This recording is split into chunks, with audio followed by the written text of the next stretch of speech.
J'ai mis 4 ans à vivre de la vidéo à cause de ces deux problèmes. Le premier problème, c'est que je ne savais pas du tout comment fixer mes tarifs, générer un revenu stable, trouver des clients. Et le deuxième problème, c'est que j'étais complètement isolé. Je n'avais personne à qui parler et à qui demander conseil. C'est pour ça que je viens de lancer ma formation en ligne. Tu vas pouvoir apprendre à développer et booster ton business de vidéaste pour pouvoir enfin vivre de la vidéo et faire des projets qui te plaisent. Pour ça, rejoins directement le lien qui se trouve dans la bio et fais attention parce que ça dure que 6 jours. Les portes vont se fermer juste après. On se retrouve là-bas. Bienvenue dans un café avec un vidéaste. Et très heureux mec. Ça dit quoi? Comment ça va? Tranquille et toi? Tranquille. Okay. Bon, on se connaît très bien même. Très bien. Et je suis très content de faire cet épisode avec toi. J'avais pensé à toi depuis longtemps, j'attendais le bon moment. Et là, tu es en plus dans le nouveau format vidéo, donc franchement, c'est que du plaisir. Je pense que tu as plein de choses à nous partager, plein de choses à nous dire. Ça va être hyper intéressant. Pour ceux qui ne le connaissent pas, il s'appelle Fahim, Thankful Fahim. Mais tu sais quoi, je te laisse te présenter. Ok.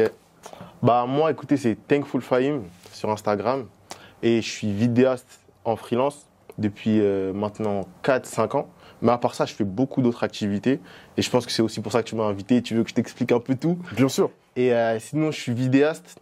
Je suis prof en marketing digital et en community management et en création de vidéos dans différentes écoles liées au digital. Mais je fais aussi des interventions dans des associations, etc. Sinon, à part ça, je suis aussi cofondateur d'une start-up qui s'appelle Ball & Connect. C'est une start-up dans le milieu du basket et dedans, je m'occupe de tout l'aspect un peu marketing, création de contenu, réseaux sociaux. Mais je fais aussi de la RH, je fais aussi de la stratégie globale, donc je fais plein de trucs dedans. C'est une start-up, on a commencé il y a 2-3 ans, donc c'est pour ça qu'on fait un peu tout. Et sinon, à part ça, je fais quoi aussi? Je fais... en ce moment, hein? T'as dit quoi? T'es un basketteur. Ah, bah bien sûr. Tout ce que je fais, c'est lié au basket. Des vidéos de basket, start-up dans le basket, tout basket. Et sinon, à part ça, je suis aussi j'ai aussi un projet de création de contenu sur TikTok, Twitch et YouTube. Mais par contre, là, c'est plus dans le divertissement, dans le gaming. Donc voilà, il y a un peu tout ça. Et je suis aussi dans l'événementiel, j'allais oublier. Je suis organisateur d'événements de basket encore. Donc voilà, je fais plein de choses, franchement. Et franchement, c'est dur à gérer, mais c'est mon challenge de 2022-2023 à gérer un peu tout ça. Ok. En fait, ce que je trouve vraiment hyper intéressant avec toi, c'est que tu es vidéaste, mais que tu utilises la vidéo dans chacun de tes business. Ça veut dire que chacun de tes business, la vidéo est au centre. Et je trouve ça intéressant de pouvoir aussi montrer un parcours un peu différent. Tu proposes pas seulement de la vidéo à des clients, mais tu crées des business qui auront la vidéo au centre. En fait, moi, j'utilise beaucoup la vidéo parce que je me dis que, en fait, la vidéo, c'est l'outil idéal pour donner envie d'acheter, donner envie, créer de l'émotion, tu vois. Et donc, je me dis de l'utiliser dans un business, c'est vraiment logique si tu veux qu'il explose. Super. On se connaît. On se connaît depuis pas mal de temps. Voilà. On fait tomber le masque et tout ça. On se connaît. On bosse ensemble sur plein de trucs. On a fait plein de projets en commun. Donc, c'est cool de te recevoir. Premièrement, j'aimerais bien quand même revenir un peu à la genèse. Ouais. Que tu m'expliques un peu comment ça a commencé pour toi. La vidéo? J'ai même envie de dire l'entrepreneuriat dans la vidéo. Comment ça a commencé? Quelle étude tu as pu faire? Franchement, moi, je suis pas un mec qui va dire ouais, la vidéo, c'est ma passion depuis toujours, depuis le plus jeune âge, parce que franchement, pas du tout. Moi, déjà, je vais vous expliquer un peu mon parcours scolaire. J'ai commencé avec un bac STMG comme toi. Sauf que moi, j'étais plus fort que toi, j'ai eu la mention bien.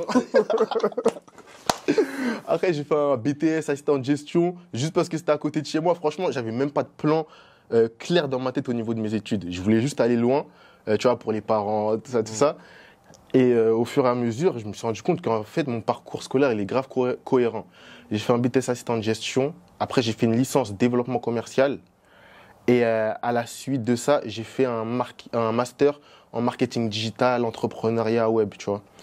Donc après, quand je fais le calcul, je me dis, mais en fait, c'est super cohérent avec ce que je fais aujourd'hui. Parce qu'aujourd'hui, je fais de l'entrepreneuriat dans le web, dans le digital, et j'utilise toutes ces compétences, la gestion, le commerce et le marketing digital.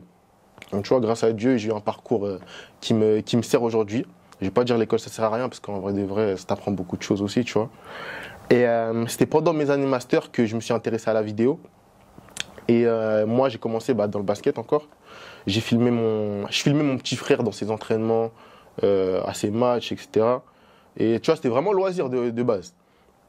Et après, au fur et à mesure, quand je postais sur les réseaux, il y avait des coachs qui me contactaient par rapport à ça. Ils voulaient que je les filme pour leurs joueurs, mettre en avant leur activité. Et tu vois, moi, je faisais ça gratuit au début, tu vois. Je me disais, de toute façon, j'aime ça. Je suis souvent à la Hoops Factory. La Hoops Factory, c'est comme un five, tu vois, au foot. Ouais. Un complexe intérieur, mais dans le basketball. Vu que je travaillais là-bas aussi, en CDD quelquefois, c'est là-bas que les coachs ils m'appelaient, ils me disaient ah, vas-y, tu peux me filmer. Au début, je disais ouais, gratuit. Des fois, après, je faisais 20 euros, 30 euros. Tu vois, j'avais pas. 20 euros dans ma tête, j'avais pas la valeur d'une vidéo, tu vois. Mais attends, tu filmais avec quoi? Je filmais avec un.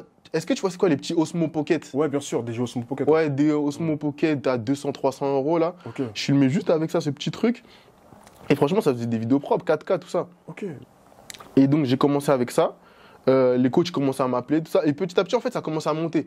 Plus je postais, plus on me contactait. Après, il commençait à avoir des associations qui me contactaient et, pour faire leurs vidéos d'événements, tout ça. Donc, en fait, c'est comme ça que ça a commencé à monter. Et en même temps, avec mon frère Chivo, on faisait ça à deux, tu vois. On faisait des vidéos à deux. Et donc, c'est vraiment dans mes années master que j'ai vraiment commencé à toucher à l'entrepreneuriat. Je faisais même plein de trucs à l'époque. C'est à cette époque que j'ai commencé à... Genre, j'ai créé des sites de dropshipping. Ok, t'as fait du dropshipping. Ouais, j'ai fait du dropshipping. Moi, j'aimais trop l'entrepreneuriat, tu vois, essayer de faire de l'argent de soi-même, tout ça. C'est quoi qui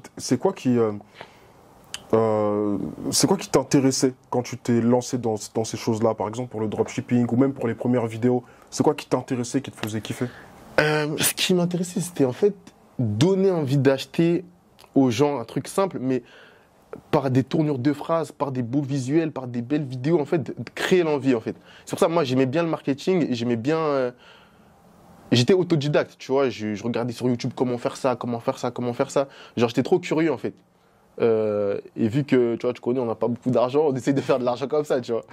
Et donc, j'ai fait du dropshipping, des sites e-commerce. Je me suis même mis dans le trading, tu vois. Je me suis mis dans le trading. Ça, je savais pas, je découvre. Tu savais pas? Non. Je me suis mis dans le trading pendant longtemps. Hein. Je me suis formé pour de vrai, tout ça. Ok. Mais après, j'ai arrêté. Je me suis dit, vas-y, c'est pas pour moi, j'aime pas trop. Et après, avec Agden, on avait essayé de faire un peu un genre d'agence de production vidéo dans le basket. Mais après, on s'est vite rendu compte que c'était vraiment un gros taf. On n'avait pas assez d'expérience pour continuer dans ça. Donc, on a mis ce projet en pause, on a fermé, on a fait nos trucs de nos côtés. J'aimerais bien, sur cet aspect agence de production vidéo, quand tu dis qu'il y avait vraiment beaucoup de taf, vous n'avez pas assez d'expérience, c'est quoi exactement qui vous manquait? En fait, on s'est vite rendu compte, déjà, on n'avait pas fait tout ce travail de ciblage, de positionnement, de voir s'il y a vraiment une opportunité dans le marché de la vidéo de basket, tu vois. On s'y connaissait pas trop dans le domaine et on voulait se lancer directement en mode agence. Alors qu'une agence, tu vois, ça demande beaucoup de choses. Déjà, il faut faire quand même du budget pour pouvoir subvenir à ses besoins en tant que, tu vois, dans une agence de vidéo. C'est pas genre des petites vidéos à 100, 200 euros qui vont faire vivre une agence, tu vois. Donc, c'est toutes ces petites choses-là qui nous ont fait nous rendre compte que c'était peut-être pas le bon moment pour se mettre direct en agence. J'ai l'impression aussi que souvent, quand on débute dans la vidéo, on veut directement aller vers ce qu'on connaît. Ouais. Tu vois, ce que tu connais, c'est la vidéo. Tu te dis, c'est la vidéo de basket. Tu te dis, tu sais quoi, moi j'aime bien le basket, j'aime bien la vidéo. Je vais commencer par là. Ouais. Et on regarde autour de nous. Mais le problème, c'est que souvent autour de nous, c'est pas là où il y a du budget. C'est vraiment ça. Et il faut aller, en fait, il faut sortir de sa zone de confort, aller un peu plus loin et tout. Donc ouais, je comprends totalement ce truc-là. Et surtout des vidéos à 100 euros, 200 euros, même 20, 30 euros. Même si, voilà, au début, c'était plus de 50, 100 euros. Ok. 50, 100 euros. 100 euros, on était content. On était en mode, 100 euros, t'es chaud. Non, mais en vrai, moi, ce que je trouve bien, c'est le fait d'être dans l'action. Ouais. C'est-à-dire qu'en fait, le fait de dire, ok, je me lance, le jour où quelqu'un te paye 100 euros, c'est tellement fort pour toi, tu es tellement content que tu dis, ok, si là on m'a payé 100 euros, peut-être qu'un jour on me payera 200, 300 euros, tu vois, ou peut-être même que tu te dis pas ça. Mais au moins, il y a ce côté action et surtout, tu te formes sur le montage. Ouais, c'est ça, c'est surtout ça. Et en fait, le truc aussi pourquoi on se rendait pas compte de la valeur tu vois, de créer une vidéo, c'est parce qu'en fait, on aimait ce qu'on faisait, tu vois. C'était notre domaine, le basket, la vidéo. On s'est dit, ouais, on aime de ouf faire ça, c'est du basket, je m'amuse, je travaille pas là, tu vois. Donc quand on avait 50, 100 euros après avoir fait ces vidéos-là, on se disait pas, non, il nous faut plus, tu vois. Mais c'est au fur et à mesure qu'on a commencé à un peu comprendre le business qu'on s'est dit, bon, en fait, ça vaut plus, tu vois. Voilà, donc en fait, voilà, après, comme je t'ai dit, l'agence de production vidéo, on a mis ça un peu de côté. Et sinon, à côté, je me suis même mis dans la crypto-monnaie. Je te jure, j'ai tout fait, j'ai tout testé, mon gars. Jusqu'à limite, le lendemain, j'allais vendre des photos de mes pieds sur OnlyFans. Je voulais tout faire. Mais voilà, voilà comme a commencé un peu. C'était quoi qui te faisait kiffer? Tu voulais faire de l'argent ou c'était le fait de faire des projets? En fait, c'était des projets. Ok. C'était des projets. C'est pour ça qu'aujourd'hui, je fais encore beaucoup de choses. C'est parce que, je sais pas, j'aime trop entreprendre, faire des choses, pas faire tout le temps les mêmes choses et tout, tu vois. Ouais, te renouveler. Ouais, j'aime bien me renouveler, Ok. etc. Après, on dit souvent que c'est bien de se spécialiser, faire un truc, se la buter dessus. Franchement, les gens, ils ont raison. Mais moi, j'estime que, tu vois, pour trouver sa voie, il faut tester plein de trucs. Donc c'est pour ça, par exemple, comme je t'ai dit, je suis prof. Quand je parle aux élèves, moi, je leur dis, ils ont 20, 30, ils ont entre 20, là je suis l'ancien, mais moi aussi je suis jeune, mais quand ils ont entre 20 et 30 ans, donc c'est à cet âge-là qu'il faut tout tester, tu vois. Il faut tout tester, voir ce que t'aimes, et dès que tu trouves, bah tu fais ça. Parce qu'il n'y a pas pire que faire un travail toute sa vie qu'on n'aime pas, pour moi en tout cas. Je suis d'accord avec toi, je suis complètement d'accord. Et qu'est-ce que je voulais dire d'autre? Ok. Donc là, tu étais à l'aspect de l'agence vidéo que tu as fait avec Chivo, et à ce moment-là, vous avez vu que vous n'étiez pas... que vous n'étiez pas prêt. Ouais. Qu'est-ce qui s'est passé après? Tu étais encore à l'école ou comment Ouais, j'étais encore je crois que j'étais en master 2, deuxième année master. Ce qui s'est après, c'est juste que nous deux, on a créé notre auto-entrepreneuriat, statut auto-entrepreneur.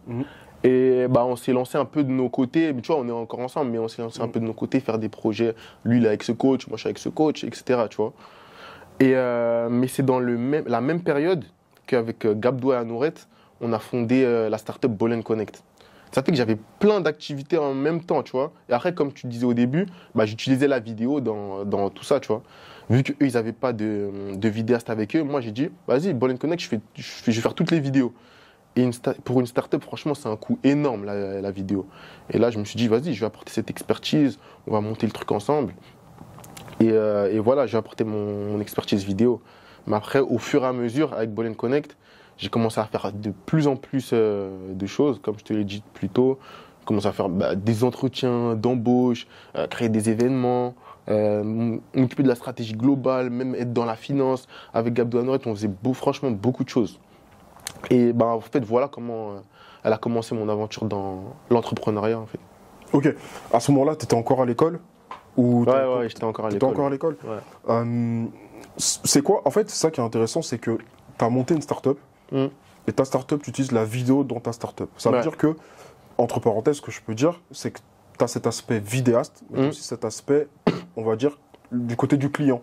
Dans le sens que tu connais l'apport de la vidéo pour un client. Ouais, et c'est quoi l'apport de la vidéo pour un client? Donc, c'est-à-dire, pour ta start-up, c'est quoi l'apport de la vidéo?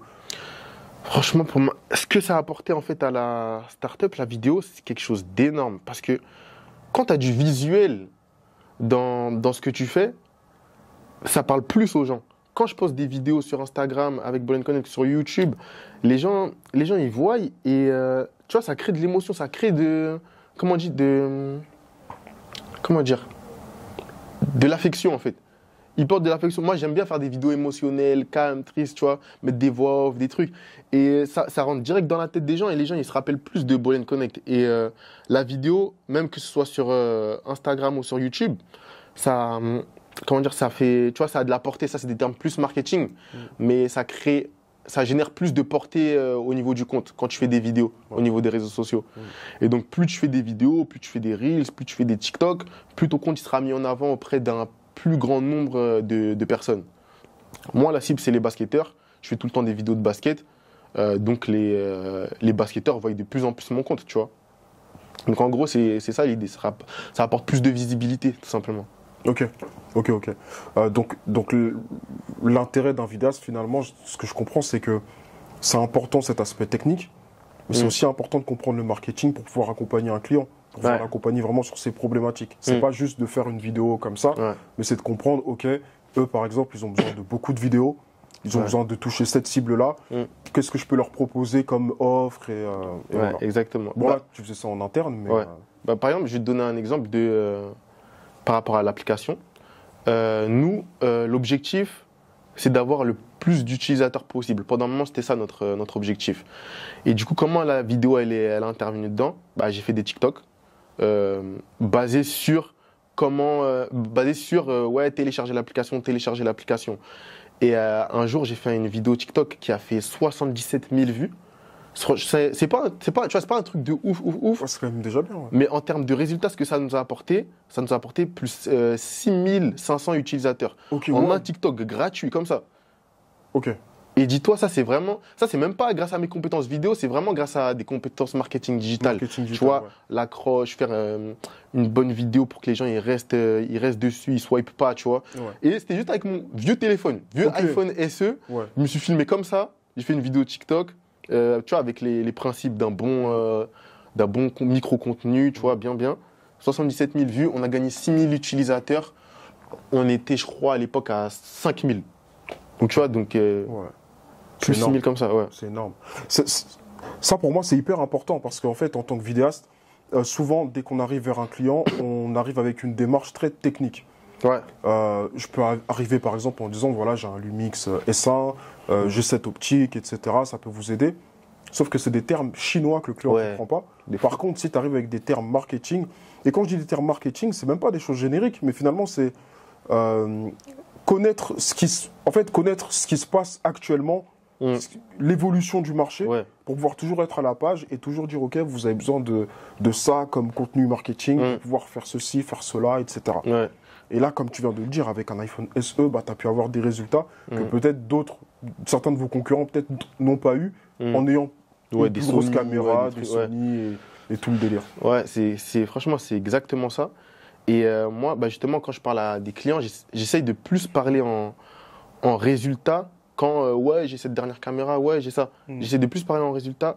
Ouais, avec mon type de contenu, tu peux, par exemple, réussir à avoir des subventions de l'État, convaincre la mairie de donner une subvention, tu vois, ce genre de trucs. Ouais. Pour les Tu, startups. ouais, voilà, tu peux attirer des clients qui vont générer, tu vois, des trucs comme ça, en fait. Ouais. J'essaie de plus parler résultats que vraiment technique. Mm. C'est ça, en fait. Parce que finalement, la technique, pour moi, c'est des lignes dans le but, c'est des lignes dans le devis. Ouais. Clairement. Mm. Mes clients, ils s'en fichent Mm. avec quel type de caméra je viens tant que c'est de la 4K. Bon, ça, ce Ouais. que je dis, je l'ai déjà répété 1000 fois, tu Ouais. vois. Mais si on revient maintenant un peu à j'ai envie de dire, ta carrière de vidéaste, Mm. est-ce que pour autant, Mm. ça a été facile pour toi au début, comme ça, de commencer à vendre tes premiers clients, trouver tes premiers Non. clients, malgré que tu avais ce côté-là entrepreneurial? Non, franchement, c'était grave dur. Pour moi, je trouve que c'était grave dur. Après certes, j'étais bien entouré. Bah, il y avait toi. Moi, je suis entouré de quasiment presque tous mes potes, c'est des entrepreneurs. Ouais.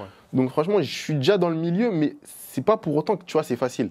Genre, pendant un moment, j'ai dû reprendre un taf en CDD à la Hoops Factory, là où j'avais fait mon alternance. Tu vois, le truc de basket. Bien sûr. Parce que j'arrivais pas à vivre vraiment de la vidéo. Mm. Pourquoi? Parce que, tu vois, j'étais pas trop dans la recherche de clients, j'étais plus dans les projets un peu basket, plaisir, tu vois, des trucs que j'aimais. Ouais, Et le côté artiste, le syndrome de l'artiste, j'appelle Voilà. Et donc, c'est pour ça que, tu vois, j'arrivais pas à vivre de la vidéo au début. Donc, je me suis dit, vas-y, je vais reprendre un taf et on verra. Mais mon objectif, c'était quoi qu'il arrive d'essayer de vivre de la vidéo un jour, Ok. tu vois. Et pendant ce contrat-là, ce CDD-là, à la Hoops, ça faisait longtemps que j'avais pas travaillé en entreprise, j'avais pas eu un emploi. C'est vraiment pendant ce taf-là que je me suis rendu compte que c'est cuit, je veux plus faire ça, tu vois. Ok. Ouais. Parce qu'en fait, tu vois, quand tu fais un travail que... C'est pas que j'aime pas, mais c'est pas mon truc. Je sais que je vais pas finir là-bas, tu vois. Mm. Bah, c'est là-bas que j'étais là en train de nettoyer le sol. Je me suis dit, pourquoi je fais ça? Mm. Pourquoi, genre, je me lève à 6 heures pour y aller, je rentre chez moi à 20 heures. Imagine, je travaille sur mon business de 6 heures à 20 heures comme ça chez moi, sur mon ordi, vraiment sur les choses prioritaires. Je ferais grave de l'argent. En fait, c'est cette réflexion qui m'est venue à la tête, tu vois. Et c'est depuis ce jour-là, après, j'ai quitté le taf. Et depuis ce jour-là, franchement, je me la tue. J'essaie de faire le plus possible pour pouvoir vivre de la vidéo, vraiment. Quel conseil tu pourrais donner à des vidéastes qui sont dans le même cas que toi, que t'étais, dans le sens que en fait, je rencontre beaucoup de vidéastes qui ont un taf en CDI et qui ont du mal à quitter leur travail. On va dire que c'est une grosse problématique que je vois souvent. Ils ont du mal à quitter leur travail pour devenir vidéaste à temps plein. Mais le problème, c'est que pour devenir vidéaste, il faut du temps. Donc, ils sont toujours dans une démarche où je continue mon travail parce que je gagne ma vie, jusqu'au jour où je pourrais gagner ma vie avec mon activité de vidéaste. Mais le problème, c'est que pour gagner sa vie en tant que vidéaste, faut avoir du temps. Parce que le tournage, enfin la préparation, le tournage, le montage, on ne va pas vendre du rêve, ça prend du temps. Donc, sauf dans dans quelques cas où les gars font que des vidéos de mariage, donc ça veut dire qu'ils bossent que le week-end par exemple pour leurs vidéos, et la semaine, ils peuvent prendre un travail de CDI. Quand tu fais des vidéos d'entreprise, c'est très long. Enfin, tu vois, tu fais ça durant la journée. Par exemple, là, aujourd'hui, on est en train de tourner cette vidéo, on est en pleine semaine. Ouais, de fou. Donc, quel conseil tu donnerais qu'est-ce que tu as fait? Est-ce que tu as mis en place un fonds de secours d'argent avant de partir? Qu'est-ce que tu as mis en place? En fait, pour moi, déjà, mixer son travail en essayant aussi de vivre de la vidéo en même temps, c'est impossible. J'ai testé, hein. Moi, en tout cas, pour mon père, c'était impossible. T'as pas le temps, parce que les deux, ça prend du temps et il faut choisir, tu vois. Après, je comprends qu'il y a certaines situations qui font que c'est... Tu vois, imagine, t'as des enfants, t'as une femme, tu vois, c'est chaud. Tu peux pas quitter ton taf comme ça. Bien sûr. Donc, je comprends. Mais après, moi, le conseil que je donnerais vraiment, c'est déjà de se former avant de quitter son taf. Vraiment essayer de se former au maximum, se renseigner sur comment générer des revenus stables, un peu ce que tu me proposes toi, tu vois, comment générer des revenus stables, tu vois, avoir une bonne gestion de son argent, etc. Et après se lancer. Après, franchement, j'oserais pas conseiller à un mec, vas-y, quitte ton taf, fais ça, tu vois. Bien sûr, mais c'est pas ce qu'on dit, parce que faudrait pas qu'un mec dans 3 mois de fou. vienne vouloir me poignarder parce qu'il a tout perdu, sa femme, ses enfants et tout, tu vois. Moi, j'étais dans une situation, tu vois, j'habite chez ma mère, donc je me suis dit, vas-y, je peux arrêter le taf. Je me concentre à fond sur la vidéo et j'essaye d'en vivre, tu vois. Donc, je me suis permis. Et moi, comme je t'ai dit, je suis entouré de que des entrepreneurs. Donc, j'ai déjà cette mentalité de vas-y, nique sa mère, j'y vais, tu vois. En mode, je fonce. Donc, quel autre conseil je pourrais donner vraiment? Déjà, je trouve que tu as dit quelque chose de hyper important là. Et tu t'as répété quelque chose. L'entourage. Beaucoup sont seuls dans leur coin. Et en fait, finalement, l'entourage, on oublie qu'il y a une grosse importance. Avoir des vidéastes qui sont plus avancés que toi, qui peuvent t'aider, avoir des entrepreneurs même dans d'autres domaines, qui vont t'ouvrir les yeux sur d'autres points, d'autres axes.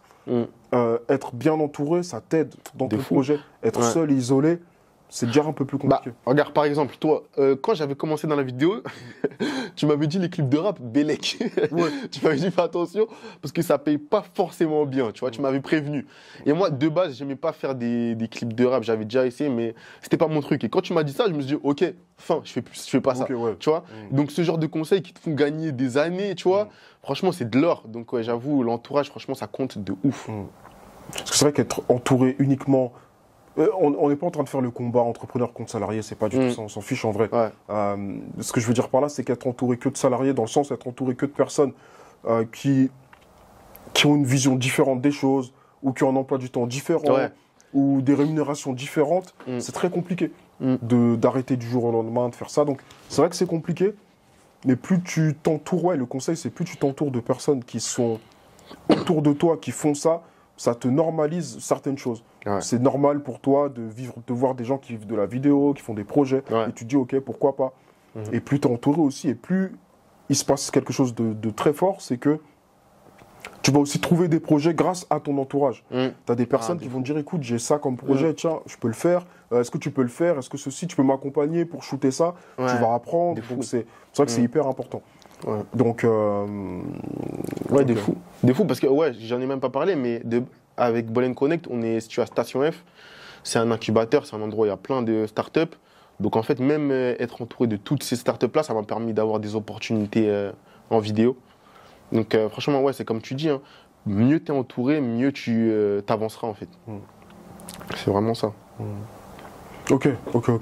Ensuite, quand tu as arrêté le taf, tu t'en dans la vidéo, ça a été quoi tes projets? Comment s'est passée ton évolution par rapport à ça? En fait, moi, je suis un type de vidéaste qui est pas trop, tu vois, dans les dans les courts-métrages, les vidéos de 30 minutes, 20 minutes. Tu vois, moi, je suis vraiment dans le axé dans le micro-contenu, les réseaux sociaux, le digital, parce que c'est ce que j'ai fait aussi à l'école et tout.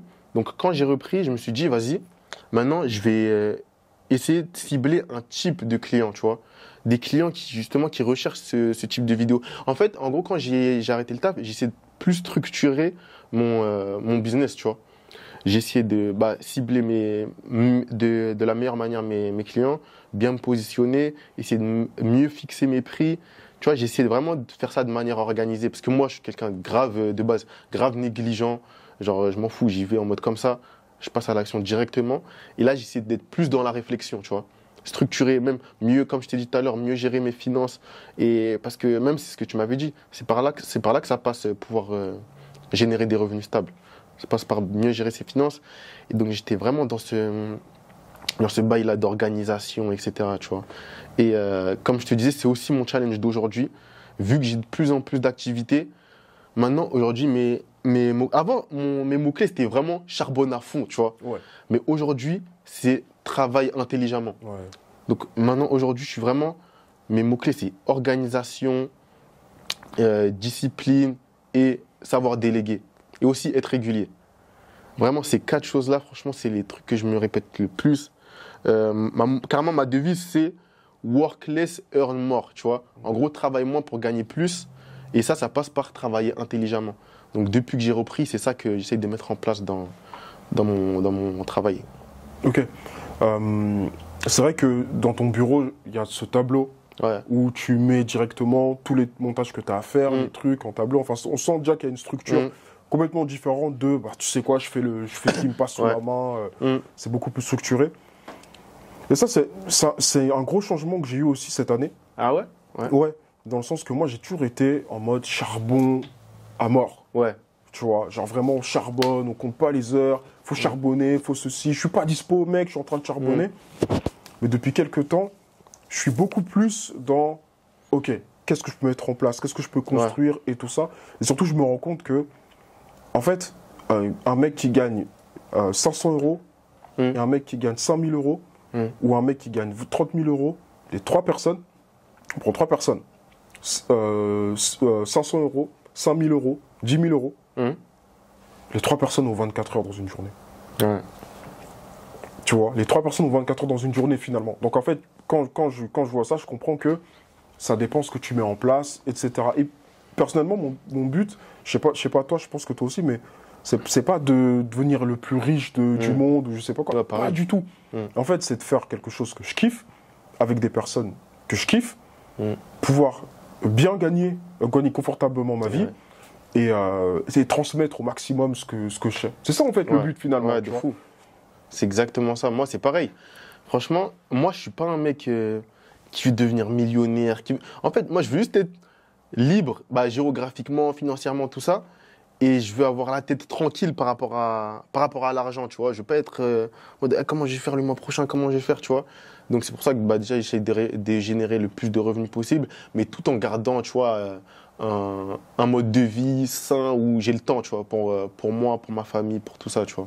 C'est vrai que tu passes beaucoup de temps, je me permets de dire ça parce que je te connais, mais tu passes beaucoup de temps avec ta famille. Ouais, je trouve que tu as toujours du temps pour ta famille. C'est pas, même les mois où tu charbonnes, je trouve toujours du temps pour ta famille. Toujours. Et tu rends quand même les montages à temps.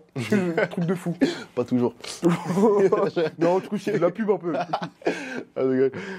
Franchement, pour moi, le plus important, quoi qu'il arrive, c'est ma famille.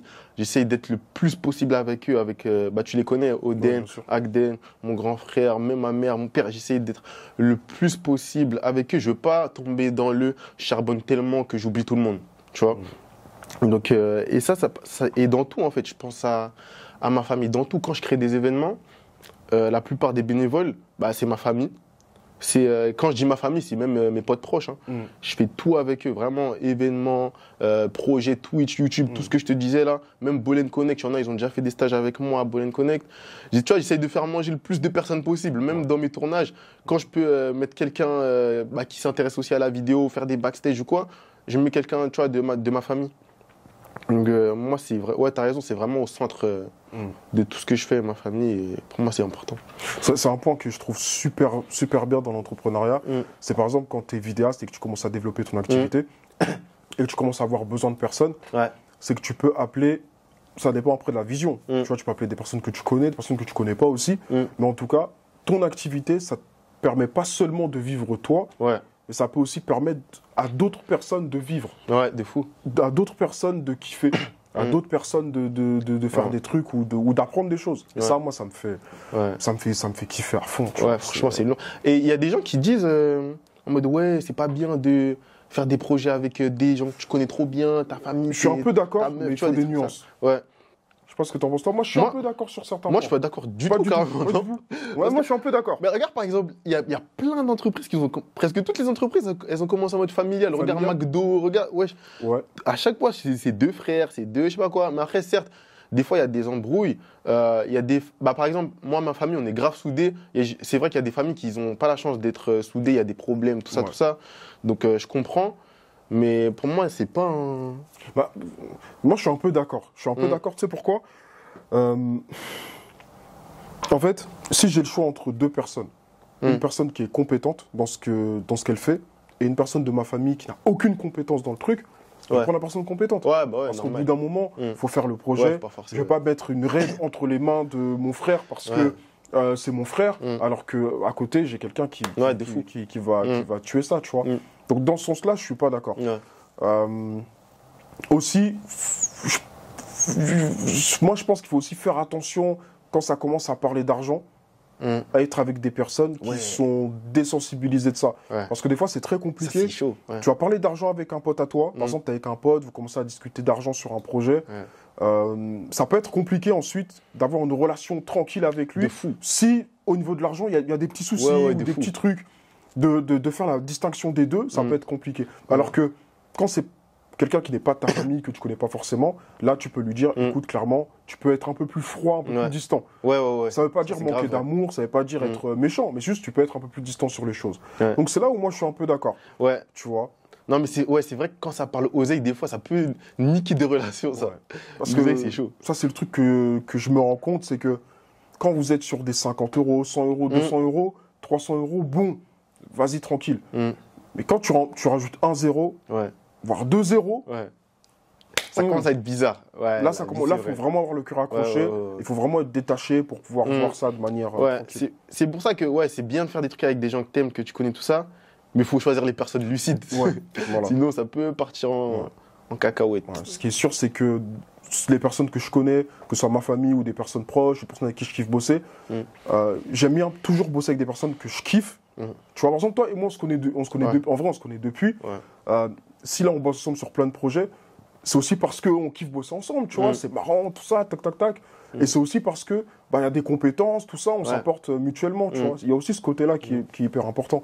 Donc si on arrive à réunir les deux, là, je pense que c'est vraiment lourd. Vraiment lourd. Ok, donc là, tu as lancé plein de trucs intéressants. Et j'ai envie de savoir, je vais te poser une question. Au final, comment tu fais pour trouver des clients? Pour trouver des clients, Ouais, pour trouver des clients. moi, justement, je suis un mec, je prospecte jamais. Ok. Je prospecte jamais. Je suis juste en mode. Au jour d'aujourd'hui, tu vois, c'est dans mes plans de commencer vraiment une stratégie sur mon Insta perso, à faire des posts et tout ça, tout ça. Mais pour l'instant, tous les clients que j'ai eus, c'était juste grâce à des stories Insta. Moi, je poste de ouf en story Insta où je fais des vidéos, des trucs comme ça. Je monte de ouf. Et vu que je suis quelqu'un, tu vois, assez authentique, à chaque fois je rajoute de l'humour, les gens ils aiment bien répondre à mes stories, donc ils voient que je fais de la vidéo, ça me met encore plus en avant mes stories Insta, je fais des bons scores en story, vu qu'il y a beaucoup de gens qui aiment, qui like, qui commentent et tout. Parce qu'en fait, moi je suis un mec, m'en fous, je follow tout le monde, tous ceux que je connais, je les follow, tu vois. Je les follow, ils follow back, je commente leur story. Moi je suis grave actif. Ok, t'es Tu actif. mets un truc, je commente direct. Et tu vois, c'est à force de. Bah, je poste aussi des vidéos où je suis comme ça avec une caméra, je filme, mais tu vois, c'est tout. Mais sinon, la plupart de ce que je poste, c'est en story. Les gens, ils commentent, ils savent que je fais de la vidéo. Et tu vois, ça tourne comme ça aussi. Et c'est grâce à l'entourage que j'ai. Et pour moi, tu vois, le bouche à oreille, c'est l'outil le plus puissant, tu vois, en recommandation, un truc. Parce que par exemple, tout à l'heure, je t'ai parlé d'un film, je t'ai dit, va le regarder, il est lourd. Ouais. Ça va fonctionner beaucoup plus que si tu vois une pub sur Insta avec le teaser du film, Complètement. en vrai de vrai. Tu vois. Donc le bouche à oreille, la recommandation, c'est un truc grave important. C'est pour ça que.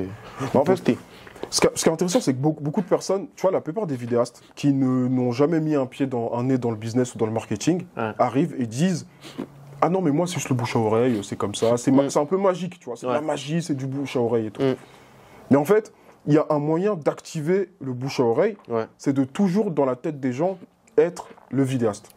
Et quand tu fais des stories tout le temps, où on te voit en tant que vidéaste tout le temps, ça fait que tu es toujours dans l'esprit des gens le vidéaste. De fou. Et tu as toujours l'air hyper actif. Ok, aujourd'hui tu es sur un shoot, aujourd'hui tu es là, aujourd'hui tu es là.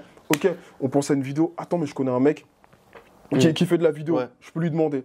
Ah, mais je connais un tel, je connais un tel. Donc c'est vraiment le fait d'être toujours, d'être constant dans le contenu que tu postes.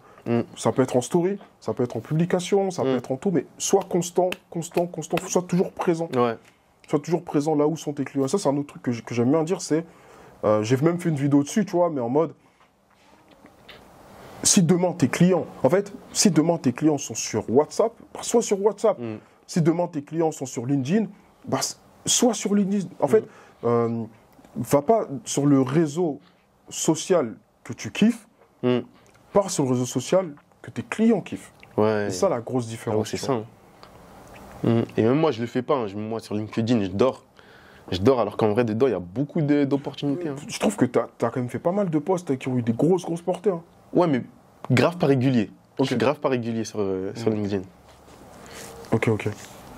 C'est quoi ta vision sur dans quelques années? Moi, franchement, répondre à cette question, c'est chaud. Mais si je prends en compte les plans que j'ai aujourd'hui, franchement, c'est de développer toutes les activités que je fais et essayer d'en faire aller une plus haute que l'autre, tu vois, une qui est prépondérante et qui génère la plupart de mes revenus, tu vois. En gros, faire un peu du... La vache à lait. Ouais, voilà, un peu le produit vache à lait. J'hésite encore entre la prestation vidéo ou partir plus sur tu vois, des interventions en école, etc. Mais j'hésite encore, je sais vraiment pas. Ok. Et tu te vois, tu t'imagines dans 10 ans? Dans 10 ans c'est chaud. Dans 10 ans déjà, je m'imagine avec vraiment une vraie structure. Pas être en freelance, mais avoir vraiment une agence. Ouais, soit une agence, un truc comme ça. Mais après, en fait, tout dépend de comment mes projets ils avancent. Si demain, je vois que l'événementiel, ça prend grave de la place dans mon activité, ça se trouve, je vais faire que de l'événementiel, tu vois. Je suis pas en mode attaché à, t'es pas attaché à une seule chose. Ouais, tu vois. C'est pour ça que je fais beaucoup de choses aujourd'hui. Par exemple, j'ai mes projets Twitch, YouTube, TikTok. Demain, je deviens influenceur Twitch, je gagne beaucoup. Je te cache pas que les autres, ça va baisser un peu, tu vois. Mais franchement, ça dépend. Et c'est pour ça que moi, je dis toujours que le fait que je fasse beaucoup de choses, c'est mon plus grand point fort, mais c'est aussi ma plus grande faiblesse. Parce que du coup, quand tu fais plein de choses, en vrai, tu n'avances pas vite et tu fais pas grand-chose. Par exemple, un mec qui sera que dans la vidéo, il va aller plus vite que moi dans le domaine de la vidéo. Alors que moi, vu que je fais plein d'autres trucs, je vais être ralenti, tu vois. Ok. Ouais, je comprends totalement.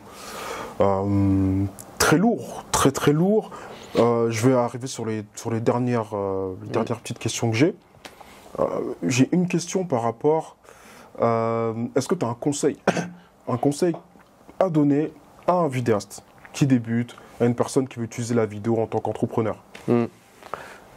Un conseil à un vidéaste qui débute, moi, qu'est-ce que je...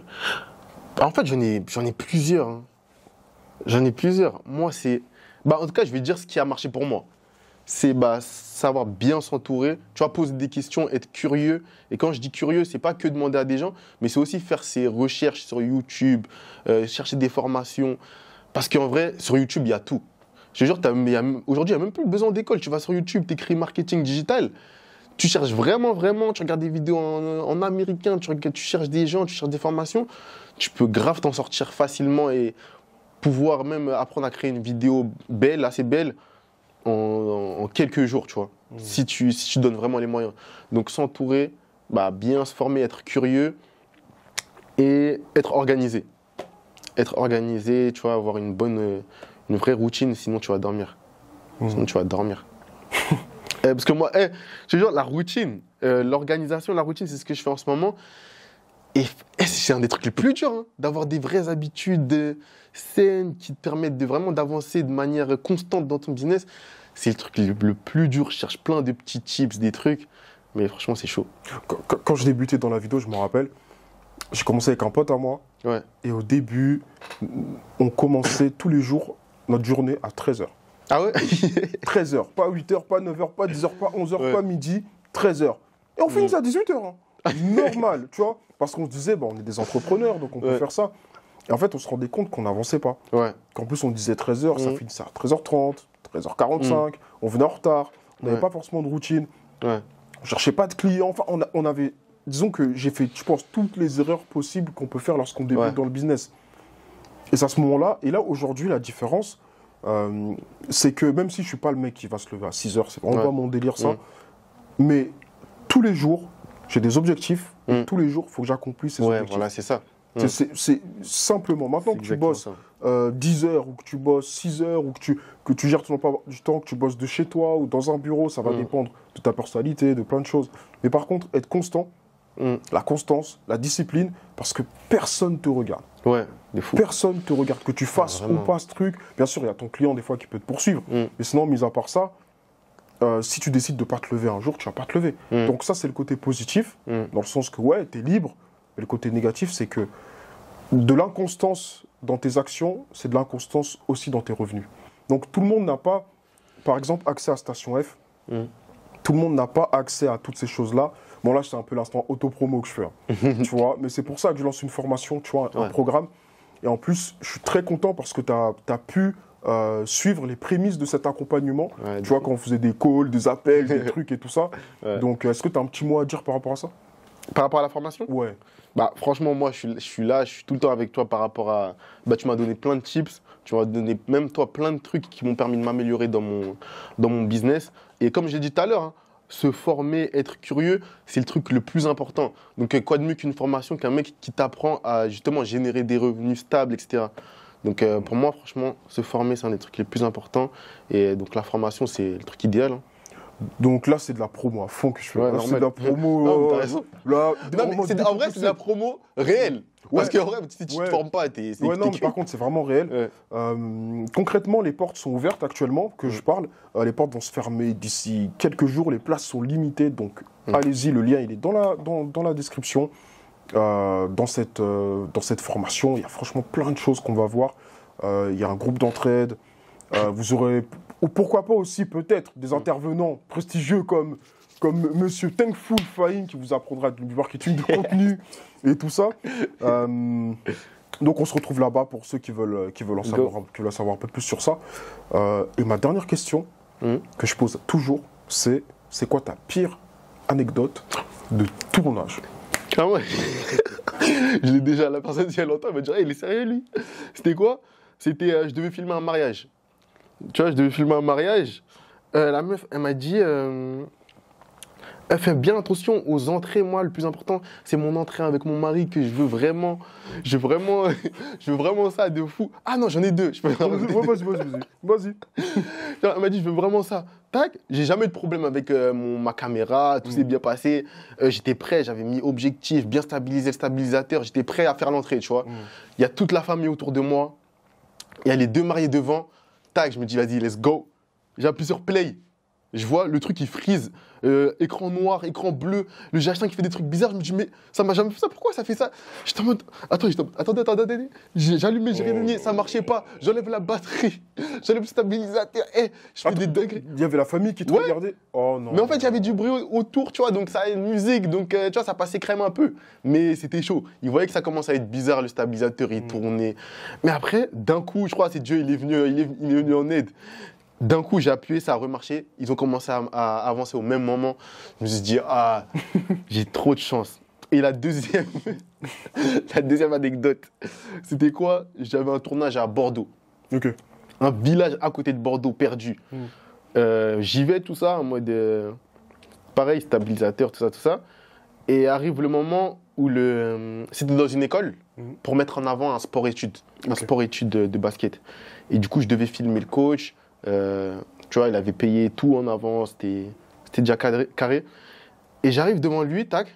Il commence à faire son speech. Moi, j'appuie sur la caméra. Il commence à faire son speech. Je vois, il y a écrit, il n'y a pas de carte SD. Je suis en mode, hein? Et du coup, je veux pas qu'il crame. Je fais genre, je filme. Attends. Alors qu'il n'y a pas de carte SD. Attends. Ok, mais pourquoi pas lui avoir dit... tu vois ce que je veux dire? Je pouvais pas m'afficher. Je pouvais pas dire, ah, j'ai oublié la carte SD. Il aime me dire, mec, il est sérieux, lui? Et du coup, je faisais genre, je filme. Mais en vrai, je filmais grave pas. J'étais comme ça avec mon stabilisateur, alors qu'il n'y avait rien du tout. Et après, je disais, ah, attendez, j'ai oublié un truc dans mon sac. Mais j'avais pas de carte SD dans mon sac aussi. Hein. J'avais rien. Et du coup, j'étais en mode, merde, là, je suis archi lourd, comment je vais faire? Et du coup, je cherche des solutions dans ma tête. Je suis en mode, putain, comment je vais faire? Et après, je me dis, attends, mais en vrai, j'ai un cousin à Bordeaux. Attends, sérieux? Je me dis, en vrai, j'ai un cousin à Bordeaux. Après, je cherche dans mon téléphone, je cherche son numéro, tac. Je dis, attends, non, je l'appelle sur Snap parce que je trouvais pas son numéro. Je dis, putain, tac. Je l'appelle. Au début, ça répond pas. J'appelle sa sœur, ça répond pas. Je vois, il me rappelle. J'étais en mode, t'es où là? Après, il dit, ouais, je sais moi pourquoi. Après, je dis, parce que là, je suis dans une ville, ça s'appelle, j'ai rempli la ville. J'ai pas de carte SD. Et t'as pas une carte SD à me donner en balle, tu viens, truc, je lui donne l'adresse et tout. Il me dit, ah, carré, je suis à 15 minutes. Et je regarde si j'ai une carte SD. Il cherche dans sa chambre et tout. Il trouve une carte SD, il vient, il me l'amène. J'ai dit au mec, attendez, vite fait, je fais un réglage. 15 minutes, mon cousin, il est arrivé. Il m'a passé la carte SD, j'ai filmé. Oh.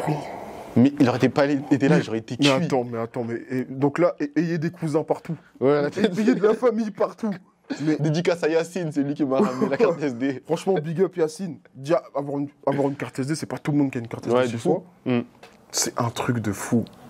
Parce que là, au client, je sais pas quoi dire. Genre, j'ai pas de carte SD, je peux pas filmer. J'ai mon iPhone SE. Ouais, de fou. Ah, et dis-toi, le mariage là. Ouais. Au début, comme ma caméra ne marchait pas, je me dis, attends, je sors mon iPhone où ils vont rigoler. Oh ouais, tu penses? Oh ouais. J'y ai pensé carrément. Ça c'est un truc, par contre, la technique, connaître la technique sur le bout des doigts, ça reste important. Encore une fois, ça reste hyper important. Et surtout quand il y a des bugs. En fait, c'est surtout quand il y a des bugs que tu te rends compte que la technique, c'est important. Ouais, de fou. Quand tout va bien, tu te dis, bon, tranquille, je place mes lumières. Mais quand tu arrives et qu'il y a un bug, genre vraiment un truc qui marche pas, t'es cuit. Combien de fois ça m'est arrivé d'être sur un shoot, voir qu'il y a un bug, et moi je fais toujours le mec qui stresse pas.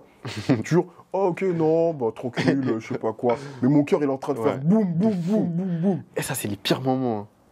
Surtout c'est les moments qui peuvent te faire passer pour un amateur. Tu perds toute crédibilité, le client c'est bon, il est plus fidélisé. Non mais c'est cuit.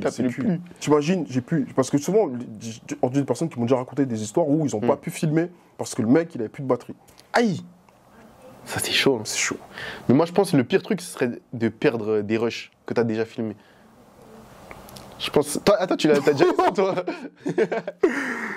Oh, purée. T'as déjà eu ça? Hein? Ouais, t'as déjà eu ça, toi? Hein, quoi? Attends, c'est filmé, là, mec. J'aurais plus de clients. Là, j'aurais plus de clients. Bon, ok, sur un café avec un vidéaste, on dit tout. Je suis dit tout.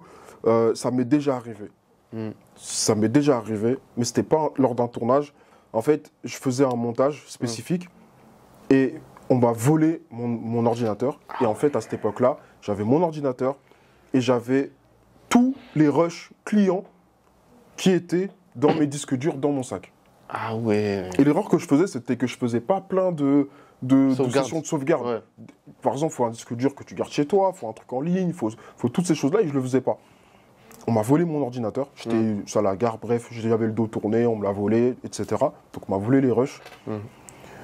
Et j'ai dû appeler plusieurs clients. J'ai dû appeler 2 clients. Un client pour dire que j'avais plus les rushs, ça date, hein, c'était en 2018-2019. Un client pour dire que j'avais plus les rushs. Heureusement, lui, il avait le double. C'est bon. Le deuxième client, il voulait racheter ses rushs, en fait. On avait fini le tournage, il voulait racheter ses rushs. Ah, ok, ouais. Ouais, je voulais lui vendre, en fait, les rushs. Ouais. Et je pouvais plus, parce que j'avais plus les rushs. Et là, il m'a dit, cette phrase, elle m'a marqué. Il m'a dit, mais non, Dorian, Pas toi. T'es un professionnel. Mino Dorian, pas toi, t'es un professionnel. Ça m'a détruit. Genre, en fait, c'était la leçon qu'il me fallait pour me rendre compte que mon setup, c'était un setup de mec qui veut terminer en prison ou de mec qui, tu vois. Et beaucoup de vidéastes ont des setups douteux comme ça.